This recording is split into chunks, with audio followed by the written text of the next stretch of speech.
get down to business. Thanks for coming out tonight. I wrote me a manual, a step-by-step booklet for you to get. Oh, I make money move. You can't see me, my time is now. What up, guys? Welcome back to the Fitness Times Business Podcast, the show created to provide you with the practical and strategic advice to help you level up in fitness, business, your career, your relationships, and your life. My name is Joseph Mansell. I am your host. And we're back with another installment. Where has the podcast been? What has happened to the podcast? Time for a little bit of story time. So, end of 2023, we hit over 2 million downloads of the Fitness Times Business Podcast. And what should have been really like a high five celebratory type moment for this podcast within 100 episodes, hitting 2 million downloads is wild, especially a podcast that literally started with nothing and not a single download. We head into 2024.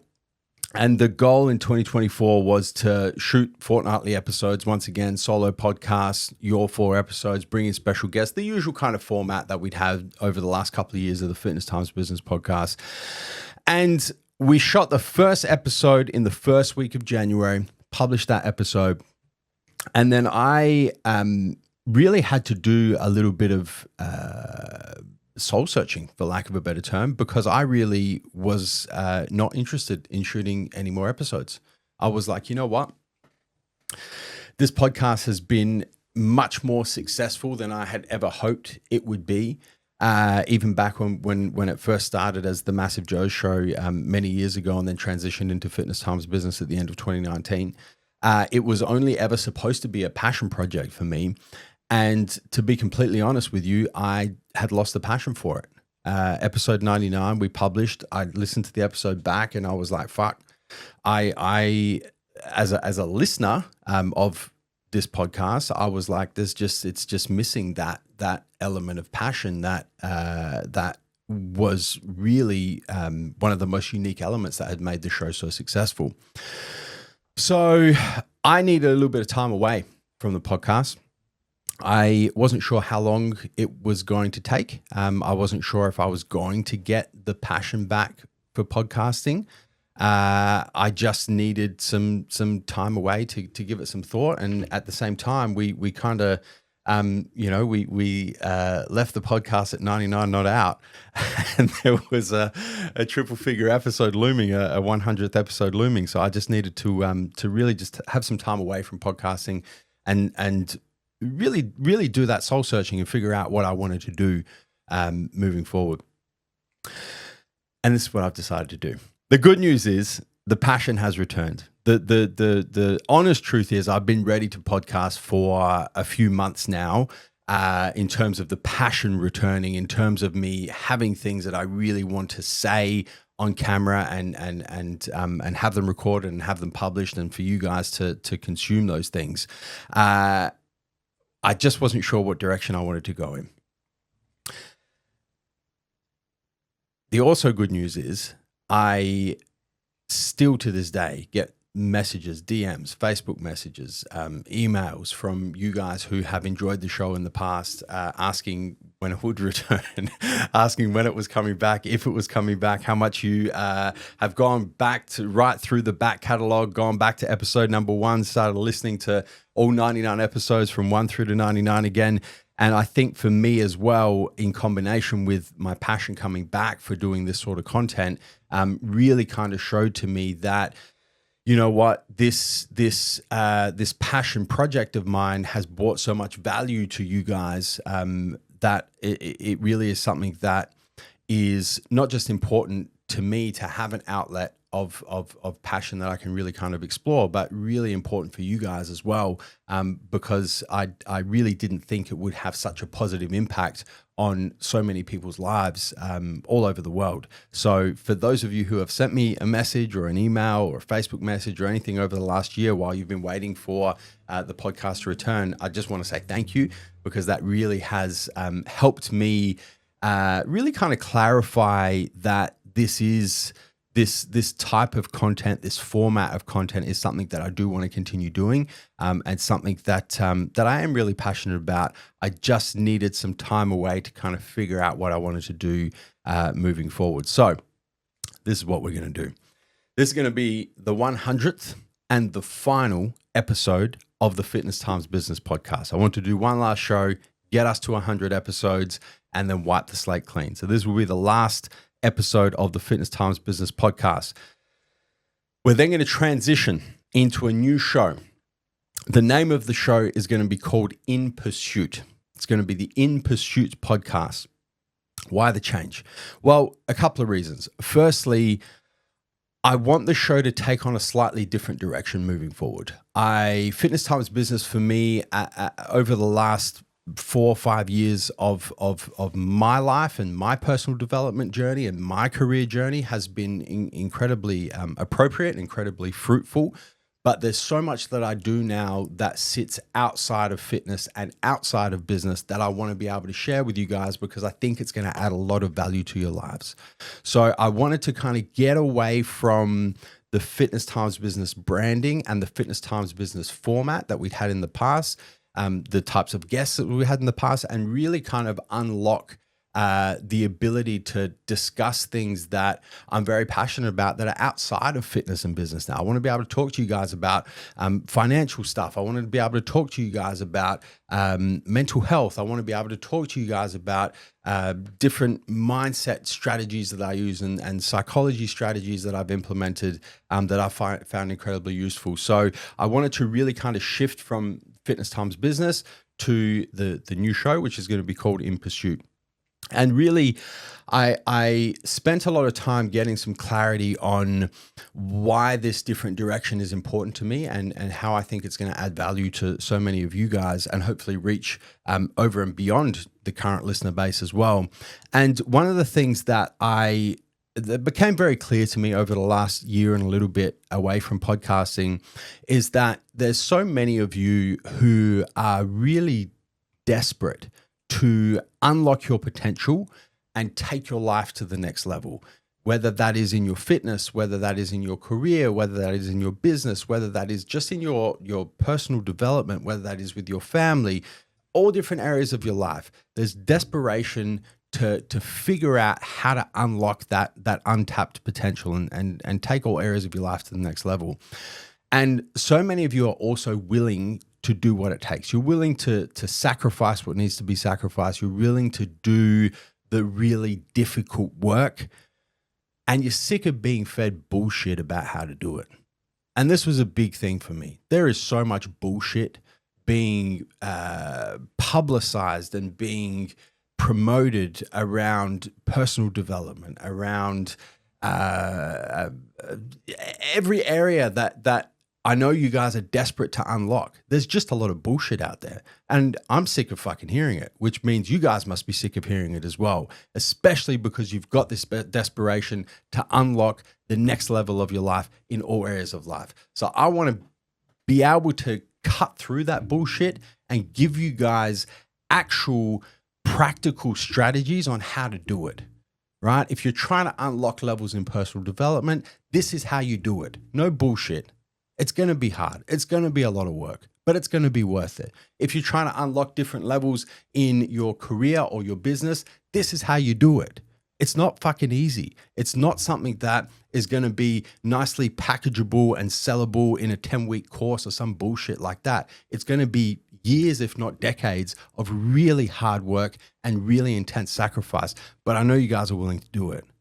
So that's where I want to go with In Pursuit. I want it to be much more direct. I want it to be much more precise. I want it to be much more candid than the type of content that we've produced in the Fitness Times Business podcast and before that, the Massive Joe Show in the past. It's always been a little bit kind of soft because we've never really kind of wanted to hurt people's feelings, to be honest. But sometimes you have to have your feelings hurt because you need to be told what the fuck's up. So that's where we're going to take In Pursuit. That's the reason for the change in direction. In terms of the format, there's going to be, once again, it's going to be a blend of these solo type episodes where it's just going to be me talking to you guys, We are going to have a similar type of structure to your four, where it's going to be questions that you guys can send in that we will answer. And then, of course, there's going to be guests, and the guests are going to be a much wider spread of guests outside of what we've had in Fitness Times Business, where it's really just been, professional physique-based athletes and then business owners. I want to go much broader. I want to bring in financial experts. I want to bring in clinical psychologists. I want to bring in, a whole range of guests that haven't really fit in the format of Fitness Times Business in the past. So that's what we're going to do. Episode 100, the last installment of the Fitness Times Business podcast. So 100 episodes. This podcast has spanned, I'm going to say 4 years, because the first episode of Fitness Times Business was in November 2019. This will be the final episode. It's February 2025, but we did miss a year in there. So I'm going to say it spanned 4 years, pretty much from November 2019 until the end of 2023, start of 2024. Obviously, it survived the pandemic. Well, let's not forget that there was COVID-19 smack bang in the middle of the journey of this podcast, which one of the silver linings to come out of the COVID-19 pandemic was the amount that we could talk about in terms of personal development on the Fitness Times Business podcast. And so many of those lessons, I think, that were really kind of highlighted during that pandemic period. So many of you have taken and applied to your lives moving forward, and really helped them to help you kind of level up in all different areas of your life. With that in mind, I thought the best way to kind of round out this show, and the best way to kind of leave on 100 not out, was to pick the 5 most valuable lessons from 100 episodes of the Fitness Times Business podcast. And so I went back, and I didn't listen to every episode right from the beginning. That would have taken me a very long time. But I went back and I looked at all of my notes, went through all of my notes, went through all of the show notes, went through all of the guests that we had on over the years, and really kind of distilled out 5 really valuable lessons that, if there's one thing that I'd like to leave as the legacy of 100 episodes of the Fitness Times Business podcast, these are the 5 lessons that I would like to leave as that legacy. I'm going to go through them one by one, and hopefully leave you guys with some of the most valuable pieces of content to come out of 100 episodes of Fitness Times Business. Lesson number 1, opportunity cost. There are no points for busy. Don't say, I don't have time. Say, it's not a priority. This was a theme that popped up around about episode 17, so quite early in the piece, was revisited, almost every episode from there on out, but specifically in episode 37, 56, and most recently in episode 90, which was the episode with the co-founders of the Wildlife company that is homegrown here in Adelaide, South Australia. And I know so many of you are familiar with Andy Lee and Ben Deneen, was episode 90. And opportunity cost is, I'm obsessed with opportunity cost. I'm obsessed with really getting quite granular with how you spend your time and what that says about what's most important to you. So quite simply, opportunity cost, the way that I define opportunity cost is, it's very easy to say yes to a lot of opportunities. Every opportunity you say yes to carries with it an inherent no to another opportunity. And the reason for that is because we have finite resources. We have finite time. We have finite energy. We have finite effort. It's not unlimited. Because our resources are finite, we can't say yes to everything and commit everything that we have to everything we say yes to. So we have to get very particular about the opportunities that we say yes to and pursue, because they carry with them an inherent no to another opportunity, because our resources are finite. So opportunity cost is really about figuring out what it is you want to spend your resources on, and really analyzing whether or not those things are important to you, and really analyzing whether or not those things are the highest priority things to you, and whether or not you actually want to consciously say yes to those opportunities, or if you're just saying yes to them because they seem like good at the time, but you're actually not considering the cost that's associated with saying yes to that particular opportunity. I think this is something that has been really top of mind for me over the last 12 months, more than anything. And I think opportunity cost is something that becomes more and more important as you have more things happen in your life. For me, my wife Amy and I just a couple of months ago had our first child, which has definitely thrown a different flavor on how I look at different opportunities and specifically what I'm saying yes to, because now there's an inherent no that's related to my son that I've never had before. So that, from a self-awareness perspective, has been really quite transformative to me. And then I think, as you continue to develop in your career, in your business, in life in general, there's more things going on, and you just become much more aware in the fact that you can't say yes to everything because, well, first and foremost, you only have so much time. And that's why I kind of say, you know what, don't ever say I don't have time. Say it's not a priority, and then sit with that for a second and go, all right, well, if I'm saying it's not a priority, is that actually true? Like, do I not want this thing to be a priority? Or do I actually want this thing to be a priority, but my actions don't demonstrate that it actually is a priority to me? So opportunity costs, one of the most valuable lessons to come out of 100 episodes of the Fitness Times Business Podcast. Most valuable lesson number 2, discipline over motivation. Motivation is fake. What you do when nobody is watching, using action to drive motivation, stacking habits. The way you do one thing is the way you do everything. This is another lesson that appeared very early on in the Fitness Times Business Podcast. It was episode number 4 that it first appeared, where the guest was IFBB pro bodybuilder Aaron Pilates. Aaron was one of the few guests that was on the Fitness Times Business Podcast multiple times. But episode 4 was where we first discussed this concept of motivation being fake, and you need to kind of throw motivation out the window and anchor back into discipline. It then appeared in episode 40, 44, 52, 73, 92, and 95. So a whole bunch of episodes. This was really kind of like a recurring theme. And the lesson that is most important here is motivation ebbs and flows. Motivation goes up, it stagnates, it comes down. Nobody is ever highly motivated all the time. Most people are not highly motivated the majority of the time. Most people kind of have very short periods of high levels of motivation mixed with very long periods of not really feeling motivated at all. And when you come to that realization, it really then becomes a question of, well, okay, if motivation is not reliable, that's why we say motivation is fake, is if I can't rely upon high levels of motivation to motivate me to get shit done, what do I do when my motivation is low or completely non-existent? And the answer to that is, well, you anchor back into discipline. And discipline is the definition of discipline. This is how I define discipline, is doing what you know needs to be done when you don't feel like doing it. That's it. That's discipline. Just getting shit done when you don't feel like doing it.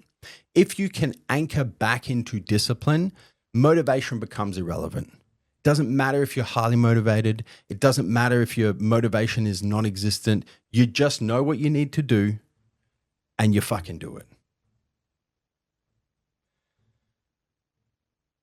Another element of discipline, and this really kind of ties into, actually, before I do that, let me just circle back real quick.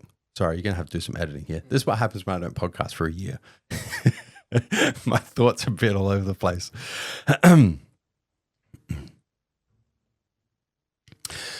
With that in mind, the one thing that you should do when motivation levels are high is use the high levels of motivation to develop the muscle of discipline, to develop the habits and routines that you can anchor back into when motivation levels are low. So you almost kind of start manipulating this ebb and flow of motivation. When motivation is high, okay, what habits and routines can I start building this discipline muscle on the back of? Cool. Okay, now motivation levels come down and they start to bottom out. Okay, all I need to do is just stick to those habits and routines that I built when motivation levels were high. So starting to become aware of the ebbs and flows of motivation, using high levels of motivation to build the habits and routines that become so important when the motivation drops off, and then anchoring back into those habits and routines through discipline, regardless of where motivation is. The other side of discipline is what you do when nobody's watching. And another way that we've expressed this in many episodes in the past is keeping the promises that you make to yourself, doing the simple but not easy things. It's well and good to anchor back into discipline and do what needs to be done when there's somebody else watching. But most of the time, there is nobody going to be watching. It's just going to be you. And the only person who's going to know if you did what needed to be done when you didn't feel like doing it is you and only you. So the next level of really precise discipline is building that muscle to a point where it doesn't matter if nobody's watching. It doesn't matter if you're the only person there. You understand the importance of doing what needs to be done when you don't feel like doing it, and you do it anyway. Discipline over motivation, the second lesson from 100 episodes of the Fitness Times Business podcast. MVP lesson number 3, control your controllables. This appeared first in episode number 7, so quite early on, and then recurred in episode 20, episode 23 with IFBB pro bodybuilder Michael Lucy, episode 46, and then finally episode number 90 with the WOD Life. This is actually one of my personal daily mantras, is control your controllables. I think this was really brought to the forefront during the COVID-19 pandemic, when so many things were flipped on their head, and importantly, so many things were quite obviously outside of our sphere of influence individually and collectively as a community, and most definitely outside of what we could control. And so when this first kind of crept up, it really kind of got me thinking about, okay, how do I articulate this and package this in a way that is really easy to understand and becomes a really easy reference point, or for me, like a daily mantra that I can just quickly kind of come back to and remind myself of whenever I feel like there's a bunch of shit outside of my control. And I start to feel overwhelmed, and I start to feel anxious, and I start to panic, and all of those kind of not nice feelings that really ultimately affect not just our quality of life, but our ability to pretty much do anything, because we're caught in this kind of worry loop of all the shit that we have no control and no influence over. And so what I ended up doing was packaging this into, there's 4 things that are always within your realm of control. These are what we call your 4 controllables. And outside of these 4 things, you have very little, if any, control whatsoever. So outside of these 4 things, you need to just accept and understand that there's not much you can do. Take the energy that you would otherwise spend on trying to change those things or control those things, redirect it back to these 4 controllables. And those 4 controllables are your actions, your responses, your effort, and your attitude.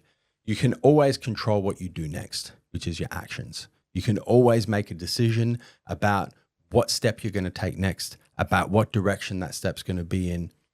Actions are always within your control. You then can also control your responses.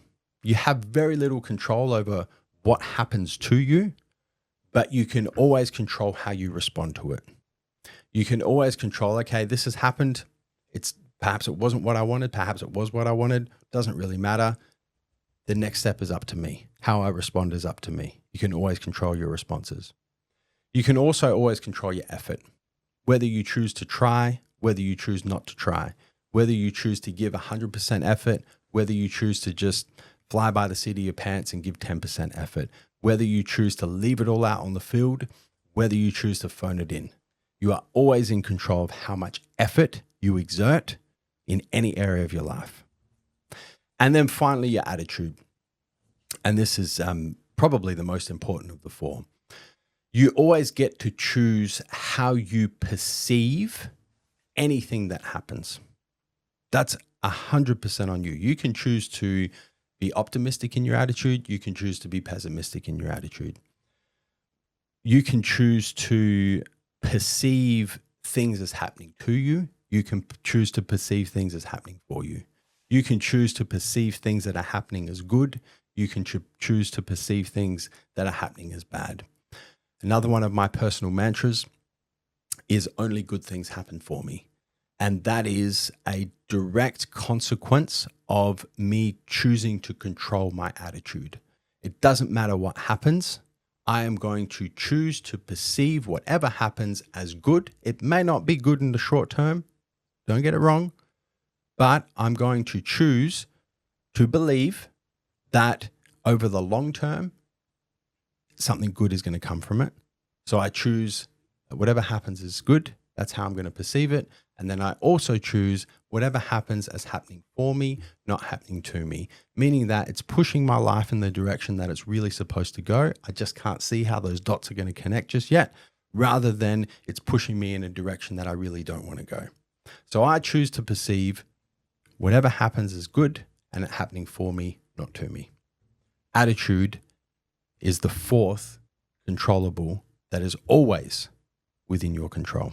Lesson number 4, success capacity. Linear progression versus spherical progression.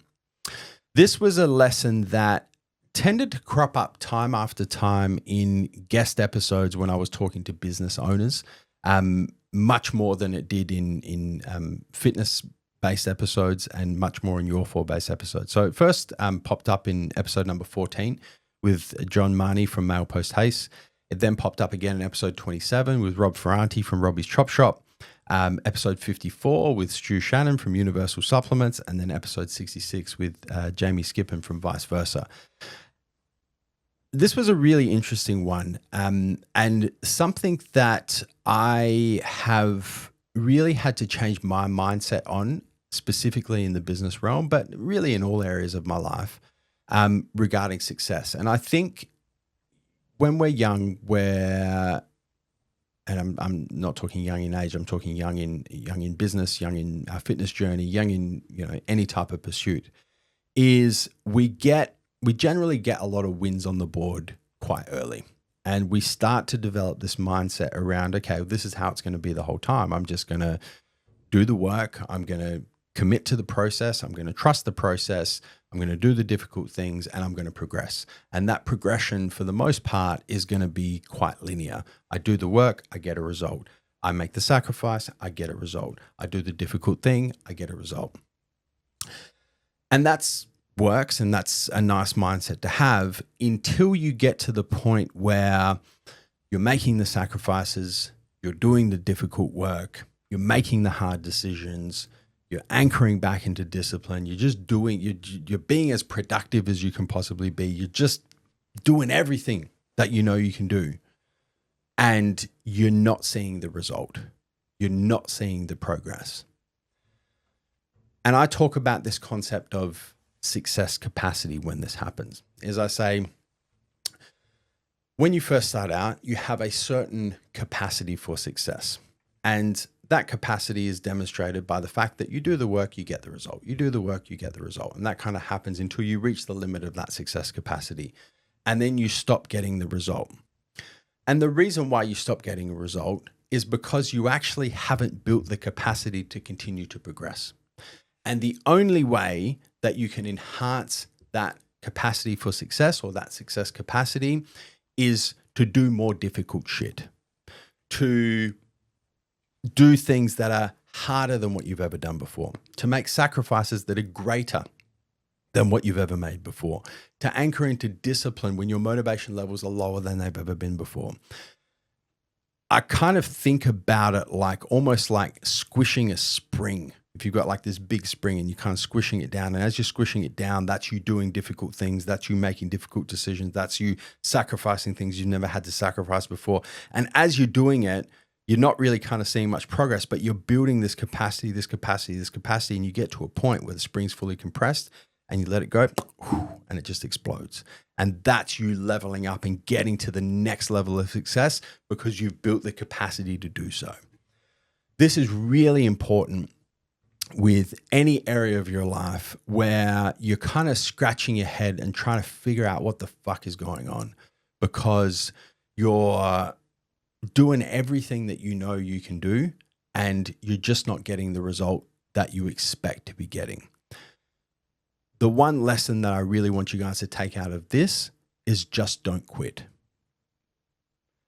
Change your mindset from I do the work and I get a result to I do the work, I do the work, I do the work, I do the work, I do the work, I do the work. That's it. All you have to do is the work. The result's going to come at some point. It's going to take longer than you think it's going to take. It's going to be much more difficult than you think it's going to be, but it's coming. All you have to do is commit to doing the work. And the fifth and final lesson from 100 episodes of the Fitness Times Business podcast are the 3 fears that stand between who you are and who you want to become. And these 3 fears are the fear of failure, the fear of other people's opinions, and self-doubt. This was arguably the most common lesson that was addressed in 100 episodes of the Fitness Times Business podcast. It was obviously addressed in episode 29, episode 39, episode 50, episode 54, episode 62, episode 73, 74, 76, 80, 87, 88, 95, and episode 99. It was also something that one of my most well-known keynote speeches is a keynote speech that I did at Christian Brothers College here in Adelaide to their school leavers. It was one of the lessons that I addressed in that keynote speech was these 3 fears: fear of failure, fear of other people's opinions, and self-doubt. These are the 3 fears that are standing between who you currently are and who you want to become. These are the 3 fears that stand between what you're currently achieving and what you want to achieve. These are the 3 fears that stand in between the reality that you currently live and the reality that you dream of living some point in the future. Fear of failure is definitely the biggest one. And when I talk about these 3 fears, I like to talk about the antidotes to them, because fears are an illusion. Fears are just a thought. They don't actually exist objectively at all, which means there's different ways of thinking about them, and there's what I like to call antidotes to them. So things that you can kind of combat them with. So fear of failure is the first one. And I think a lot of people struggle with this because they think that failure is bad. What failure is an inherent part of learning, and learning is an inherent part of developing skills, and developing skills is an inherent part of achieving success. So you need to stop looking at failure as something bad, because when you frame it as something bad, it's something that you will actively try and avoid, and therefore it will stand between who you are and who you're trying to become, what you're currently achieving and what you're trying to achieve in your future. You need to flip it on its head, and you need to go, you know what? Failure feels pretty shit. You know, I don't like the emotions that are associated with failing at anything, but I understand that without failure, there is no opportunity to learn. And if there's no opportunity to learn, I'm just going to spin my wheels. I'm just going to stay exactly where I am. I'm going to be who I am. I'm not going to be who I'm trying to become. I'm going to achieve what I'm achieving. There's no capacity for me to achieve anything more. I'm going to live the reality I'm living. There's no option for me to turn my dreams into my reality. I need lessons to be able to do that. And the only way to learn those lessons is to confront failure and not look at failure as something bad, but look at failure as something necessary. So the antidote to the fear of failure is to flip how you look at failure on its head and look at it as an opportunity to learn. The second fear is the fear of other people's opinions. And this is a big one that stands between most people and really what it is they truly want to do with their lives, because they think that they need the approval of other people to go, you know what, yes, yeah, Joe, yep, you know what, you can go do that. Yes, I think you're right. The fact of the matter is most people are going to tell you you're fucking crazy, and most people are not going to approve of what you want to do, because especially when you're trying to do things that are ambitious in nature, it brings people's insecurities right to the surface, and they start thinking, oh, fuck, I actually don't, I don't know if I could do that. So yeah, I might not encourage Joe to go do that. Or, you know what, if Joe does that and he succeeds, fuck, that's really going to make me look like I could have done more with my life. So I just want to kind of just push him down and, you know, not encourage him to do that. You don't need anybody's approval to do anything. And more importantly, the people whose approval you don't get, the people whose opinions are often too freely shared, are usually the people, when you do what you say you're going to do, will be the ones there cheering on the sidelines for you. The antidote to the fear of other people's opinions is ultimately true confidence, is ultimately understanding that you don't need anybody else's approval, understanding that the people who don't give you their approval probably will when you achieve what it is you set out to achieve. Understanding, and this is a little bit morbid, but it's one of the things that I always come back to, understanding that when you're taking your last breath, when you reach the end of life's journey, most of the people whose opinions you care about now won't be there. And when you're taking that last breath, you're probably going to reflect on a life that has been. And really, that's going to play out one of two ways. You're going to reflect on a life that has been, and you're going to go, you know what? Pretty happy that I listened to all of those people's opinions that were really important to me. I didn't really, unlock my potential, and I didn't really live up to what I thought I was capable of, and I didn't really live a life on my terms. But you know what? Fuck, they're all dead now, but I'm happy I got their approval. Or you're going to look back on a life well lived, and you're going to say, you know what? I took some risks. You know what? People told me it couldn't be done. I said, fuck that. I did it anyway. You know what? I really upset some feelings of people who were important to me, family members, close friends. I really went against their advice, but I lived my life on my terms, and I'm happy with how I lived that life. Memento mori. Always remember that this life is not forever. It has an end date. It has an expiry date. And when you're taking those last few breaths with the last few people who are left in your life around with you as you're doing so, what's going to be most important to you is that you lived a life on your terms in spite of other people's opinions. And then the final fear, self-doubt, which is effectively the fear of inadequacy. It's the fear of, you know what, I don't have what it takes. And that might be, I don't have the experience. I don't have the skills. I don't have the grit. I don't have the determination. I don't have the discipline. I just don't have whatever it is that I think it is I need to be able to do this particular thing. That's self-doubt.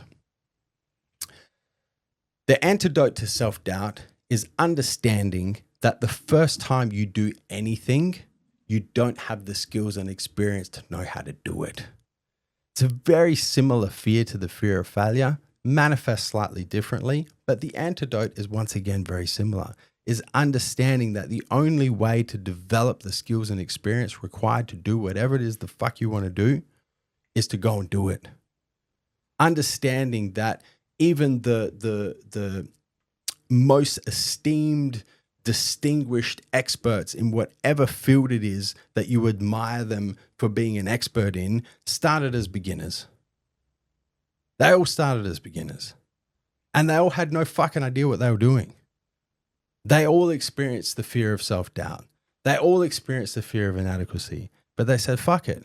I'm going to do it anyway. I'm going to figure it out as I go along. The antidote to self-doubt is understanding that self-doubt is something we all experience, and the only way around it is to actually go through it. And that's a wrap. 100, not out. The Fitness Times Business podcast has come to an end. Guys, you could have been anywhere in the world right now, but you're here with me. I appreciate that. Until next time, I'll see you in pursuit.